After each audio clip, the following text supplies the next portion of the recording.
Hi guys, this is Engineer Joseph Celeste again, and in this video, papakita ko sa inyo yung note cards na ginamit ko nung nag-review ako for November 2022 Civil Engineering Licensure Examinations.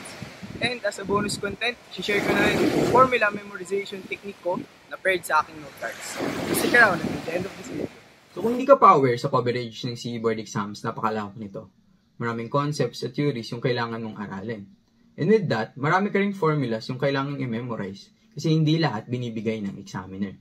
Dagdag mo pa yung code provision sa struct na sadyang hindi naka-attach sa questionnaire. So yung pagme-memorize ng formulas ay isa sa mga kailangan paglaanan ng oras ng mga reviewees. Walang takas kahit na sinong magtitake ng boards nito. But there are many ways naman to effectively memorize these formulas. Ang pinakasikat na nga dyan para sa mga nagbo-boards ay yung formula walls wherein sinusulat sa Manila paper, cartolina, or any other piece of paper yung mga formulas and then dinidikit sa pader or kahit sa dingding para kahit tulog ka daw, pwede kang lumingon na lang sa taas para makapagkabisado. Meron din akong mga na-encounter na ang ginagamit na lang nila ay yung binigay na modules at handouts ng kanilang mga review centers. In my case, ang ginamit ko lang talaga ay yung hindi ko pa nabanggit, which is yung note cards. So why note cards? Well, for one, you can bring it anywhere. Kung hindi mo talaga maiiwasang lumabas sa tinutuluyan mo during the course of your review, pwede mo pa rin ipagpatuloy yung pagre-review mo through your note cards. Kahit nasa biyahe ka or nasa kainan, pwede ka mag-scan ng note cards mo basta malabanan mo lang yung tukso ng surroundings mo. Another advantage ng note cards ay yung ease ng pagbitbit sa kanya. Hindi mo na siya kailangang buklatin or rawakan like you would do sa notebooks or booklets. And depending sa size ng note cards na gamit mo, no, pwede mong ilagay lang yan sa bulsa or sa pouch mo. So ito yung note cards na ginamit ko sa boards, no. Meron akong 65 index cards na nagamit. Bale sa SEC or sa PISAD nga, 28 pages. And then sa HGE, 10. And sa MSTE, 27 naman. First thing that you might notice is that iba-iba yung kulay na gamit ko sa index cards ko. Hindi naman na bagong practice to. You might have seen other reviewees, past or present, na ganito rin ang ginawa. Hindi lang exclusively sa note cards, no? Kahit sa notebooks, matagal na natin itong ginagawa. And sa akin, no, red yung inassign kong color for struct kasi matik, madugo yung subject na to. And then for HGE, blue. Kasi ang pinagandaan ko talaga na maraming lalabas sa boards ay water or hydro topics. Kaso, dapat pala green to or lupa. Kasi mas marami yung Geotechnical Engineering topics ng November 2022 boards. And then sa MST Pro Max, no, yellow. Kasi wala lang talaga akong nakitang ibang index cards na nun. So, huwag natin i-overthink yung kulay niya. You can follow this color coding naman. Or pwedeng ibahin mo, depende sa trip mo. Or pwedeng pare-pareho lang sila lahat. But at the very least, what I recommend you to do is simply organize yung note cards or formulas mo na magkakahiwalay yung para sa each subject. Iwahiwalay mo rin aralin yung kada subject para pagdating sa boards, hindi na sila maghalo-halo. Mahirap kasi yung masanay tayo na hindi organized. Baka pagdating sa actual exam, kasi kunwari sa struct, kailangan mong mag-recall ng code provisions. Pero bigla kang malilito kasi ang naiisip mo si Terzaghi's bearing capacity kasi sila yung magkatabi sa note cards mo. And you have to eliminate any distractions that you might get pagdating sa actual board exam. Kaya dapat sa note cards pa lang ay oriented na tayo sa ganung setup ng boards. Then aside sa color, ang medyo obvious sa note cards ko ay yung paggamit ko ng binder rings. Nakatutulong talaga to to keep the pages in order and nakakadagdag din sa ease ng pagbitbit sa kanya. So I recommend kung kaya naman, bilhin na rin kayo nito. Ang downside lang naman niya is that magiging prone to tearing malapit sa butas. Pero ganyan ang ginawa ko, madali lang siya remedyohan. Lagyan nyo lang ng tape yung bandang edge. And kung nagte-tear man yan, ano lang yan, indicator lang yan na talagang nagagamit nyo sila ng gusto. So let's do a quick scan ng note cards ko. So starting with MSTE, yung mga unang formulas ko, syempre ay math. Kasi before the boards, parang about 2 years ago pa yung huli kong take ng math courses nung college. So talagang nag-zero based ako, inulit ko lahat, no, from series until trigo, and then until doon na nga sa calculus.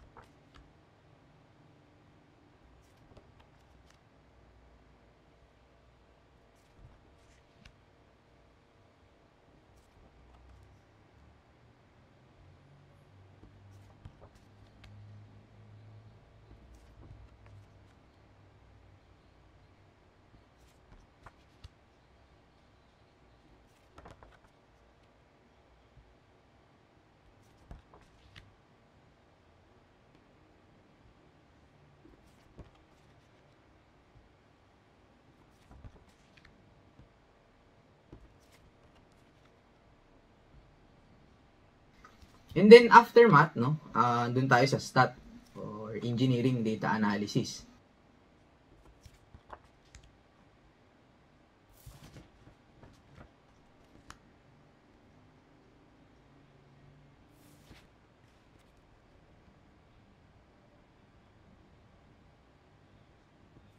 And then engineering economy. Tapos mga formulas sa surveying.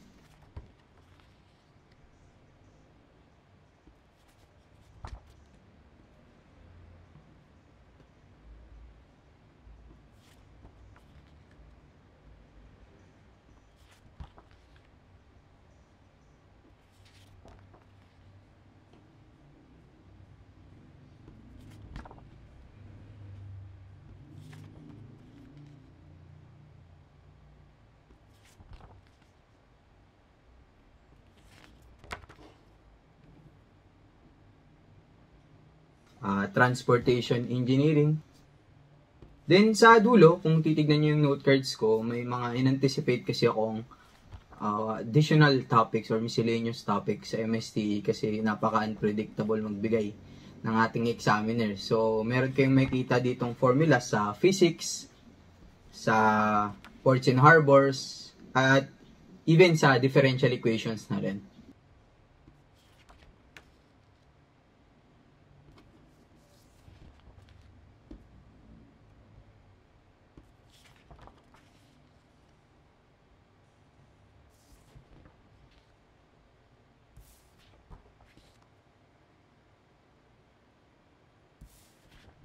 Then sa HGE naman, syempre nag-start ako sa fluid mechanics, no? And then after fluid mech ay hydraulics. Tapos nagdagdag ako ng miscellaneous topics under hydrodynamics. After sa hydro, formulas na sa geotechnical engineering. Starting syempre sa phase diagram, pati weight and volume relationships kasi ito talaga yung pinaka-fundamental sa subject na to. And then soil classification, and then Atterberg limits. Tapos ayun, consolidation and settlement, pati stresses in soils na paborito ng ating examiner nung November 2022 boards. And then syempre, hindi mawawala yung ultimate bearing capacity for general and local shear failure. Tapos for miscellaneous topics, merong piles, brace cuts, and slope stability.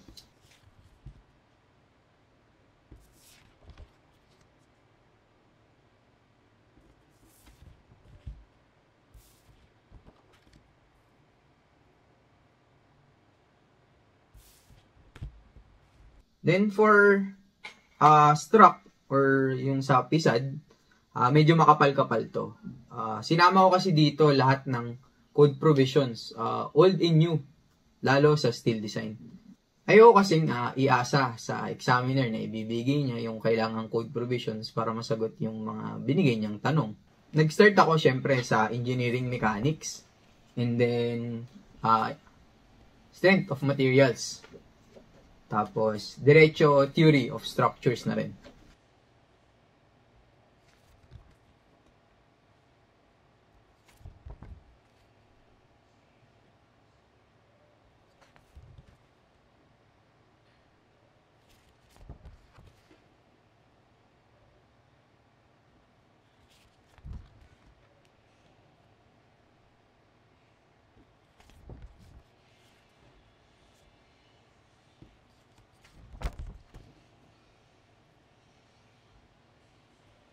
After nito ay yung mga provisions na for steel design and RCD.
Tapos for PSAD, nag-anticipate ako ng miscellaneous topics like pre-stress concrete, development length, live load reduction, and seismic design. Then kung titignan nyo yung note cards ko, meron din ako ditong formulas pa for construction engineering kasi ang pinagbasehan ko ay yung old subject name, which is structural engineering and construction. Pero nung November 2022 guys, nasa na siya lahat, nasa MSTE na, kaya talagang MSTE Pro Max na yung tawag doon. So you can update na yung mga note cards nyo kung ganito pa rin yung sinusundan yung format.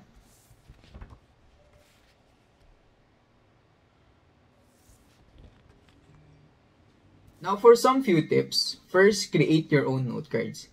Ikaw dapat yung mag-initiate ng process of knowing kung ano nga ba yung mga information na ilalagay mo sa note cards mo. So, pwedeng ang basis mo ng ilalagay na formulas ay yung level ng understanding mo ng mga board exam topics. For example, sa math, if medyo limot mo na yung mga topics doon from college, then make sure na kasama pa rin sila sa note cards mo. And pwede rin na yung ilalagay mong formulas ay based sa diskarte mo sa words. Paano? Well, if kunwari meron kang mga malakas na kutob kung ano yung lalabas na miscellaneous topics, then make sure na ilalagay mo yung mga yon. Same goes naman kapag may feel ka rin na hindi nalalabas sa board exams. So, huwag mo na ilagay yun, lalo kung ang conditioning mo na is hindi mo naaaralin dahil hindi na nga siya lalabas. Sayang lang yung effort, di ba? Pag ginawa mo kasi yung mga ganitong processes, nagkakaroon na ng mental processing bago ka pa mag-start mag-memorize. And yung ganitong paggana ng utak ay ideal para sa kahit na sinong reviewee kasi part to nung momentum na gusto nating i-build sa review natin. Then kasama sa pag-create ng sarili mong note cards yung pag-develop ng own format on how you will write things. Hindi dapat tayo basta gagaya na lang sa mga nakikita nating notes or note cards ng iba. Kasi una sa lahat, designed lang yun para sa kanila. So, kung titignan nyo to or gagamitin yung index cards ko, huwag nyong copyin as is, no? Modify it to your own. And putting things kasi in your own words or format makes you more likely to remember them. Kasi you have given it enough thought na hindi lang basta maulit or magaya yung mga bagay-bagay, but also to suit your needs as a reviewee. Another tip na mabibigay ko is that you should update your note cards from time to time. Kahit matapos na nating i-cover yung isang topic, hindi may iwasan na may encounter tayong new details or new information tungkol sa kanya as we go along a review. For example, sa kasasagot natin ng past boards, may encounter tayong shortcut or better technique on how to answer certain topics or certain questions. Then, idagdag na natin to sa ating notes or palitan na natin yung older or longer method in doing things para mas maging efficient tayo sa pag-memorize. Sayang yung time at effort kung meron tayong overlapping techniques at formulas, lalo kung pagdating sa boards, isa lang pala yung gagamitin natin. Then finally, draw supporting figures. May mga concepts sa CE boards na hindi nadadaan sa simpleng plug-and-play ng formula or simple algebra. Yung iba kailangan talaga ng sketch para mas maintindihan natin at masolve sila. So dapat sa note cards pa lang natin, meron na tayong mga ganong sketch kasi yun din yung gagamitin natin sa solutions natin. Hindi naman kailangan na drawn to scale yung sketch natin. As long as naiintindihan natin siya. And yung bawat element nun ay alam natin kung paano nag-work or kung ano yung meaning behind them, then okay na yun. Naupunta naman tayo sa formula memorization. Bale, nung nagre-review ako, ang ginawa ko ay compose ng 2 stages. The first stage is introduction. Ang goal dito ay hindi ka agad mag-proceed sa parang boards ready level type ng memory na alam mo na dapat lahat sa isang bagsakan. Instead, in-aim ko muna na i-introduce lang or i-encode yung mga formulas sa utak ko ng a few topics at a time. Bale, after covering 2 or 3 topics, inaalam ko na agad yung mga formulas under them and then sinusulat ko na sa note cards. Pero hindi porket introduction yung name ng stage na to is babasahin ko lang or i-scan ko lang yung mga formulas sa note cards. No. To effectively introduce or encode these formulas sa aking memory, ang ginawa ko ay isulat sila ng paulit-ulit ng walang kodigo. Tapos, nag-set ako ng personal rule na kapag may isa lang akong mali or isang makalimutang formula, kahit isang digit lang or isang variable pa yan, ay uulitin ko isulat yung buong batch ng formulas. Tapos titigil lang ako kapag successfully maisulat ko yung mga formulas ng 2 successive batches. Medyo nakakangalay sa kamay to guys, pati nakakapagod mentally. This will also require discipline from you na umulit talaga kung hindi mo maisulat lahat ng tama. But this repetition kasi will really test kung talagang na-encode mo ba yung mga formulas sa memory mo. Now, after mo ma-introduce lahat ng formulas na gagamitin mo sa boards, most likely, ang maaalala mo lang yung pinaka-recent ones. And that's okay. Ang sabi ko nga is, hindi mo pa goal na maalala lahat ng isang bagsakan. Kasi sa stage 2, dito palang papasok yung recollection ng formulas. Sa recollection, ang ipapractice mo na dyan ay yung pag-access na ng information that you should have already introduced sa memory mo. Now, to effectively recall, ang naisip ko dyan is sa kahit anong problem, sa boards man o hindi, na hindi nagbigay ng formulas, ay meron pa rin clues or hints that will give you an idea kung ano yung concept involved at ano yung necessary formulas na gagamitin mo to solve the problem. With that, sabi ko, kulang, pati hindi practical na aaralin ko lang or kakabisaduhin ko lang yung formulas alone. Sabi ko, dapat kasama rin pala yung pag-associate ng formulas sa mga keywords or even symbols sa papracticing ko para sa boards. So, dito na papasok yung ginawa kong table of contents sa index cards. I treated it like a list of clue words na susundan ko kapag nagme-memorize ako. So, iniisa-isa ko yung mga clue words doon sa table of contents, pati yung mga symbols. And kagaya sa introduction stage, ay sinusulat ko lang din ng paulit-ulit yung corresponding formulas or even concepts na gusto kong itest kung naaalala ko ba. At syempre, kagaya rin doon, walang kodigo dapat yun at tuloy-tuloy. But this time, instead na 2 or 3 topics lang at a time yung i-cover kong word ng formulas, para na ako nagmamarathon. Kasi ang tinatry ko ng isulat ng dire-diretso ay formulas ng pang-isang buong subject. Ang goal na kasi dito is dapat boards ready level na yung memory natin. So ako na, nang ginagawa ko everyday, no, isang subject worth ng formulas yung minamarathon kong isulat.